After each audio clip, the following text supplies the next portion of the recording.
since we want to destroy Willie Lynch, you got a white officer here, and he's talking to a black person. Here in the Allen County Public Library, I've seen cases where when a black person asks an attendant here at the library a question, the black person oftentimes, yes sir, no ma'am. I mean, they stop at attention. They get so subservient so quickly. I mean, a person in an authoritative position scares the living daylights a lot of times out of a lot of black people. How do we get past that? Well, one thing, first and foremost, is just like I said, knowing the law. If you know the law, then whether or not, and the First Amendment to the Constitution, which is the freedom of speech, you know that by your speaking, well, allegedly, you're supposed to be able to say what you want to say without having to be subjected to any type of incarcerations or beatings or anything like this.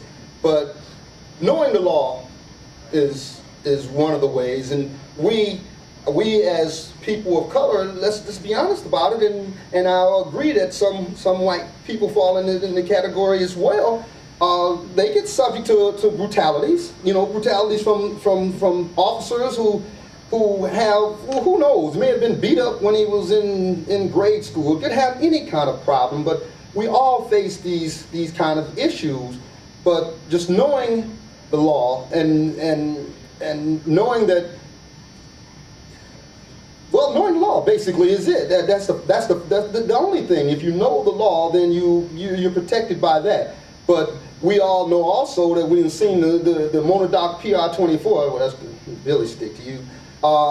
We see that swung a whole bunch in our communities, and we'll do anything in our power to make sure that we appease or propitiate that person that's in that position of authority, so that we don't incense him in any kind of capacity to where he wants to beat us down. This is where a lot of this comes from, where it gets over accentuated sometimes, where it becomes condescending. Yes, sir. Well, there's nothing wrong with being polite and cordial. Yes, sir. No, sir. But when you start to gesticulate with it, and then your decibels and your voice go up and down, it can become a little condescending, and that can still get you beat down. So you have to just know that and hope that the person that you're talking to, he's supposed to carry a certain amount of respect because he has the badge and the uniform, and you're expecting that. You're expecting him to be a person who understands. You're expecting him to be of sound mind, because, believe me, they take you through a whole bunch of psychological stuff before they give you that badge and put you out on the street.